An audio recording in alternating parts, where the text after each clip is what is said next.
நூல் படித்து நீ அறியும் கல்வி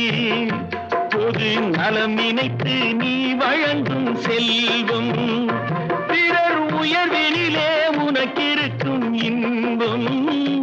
இவை அனைத்திலுமே இருப்பதுதான் தெய்வம்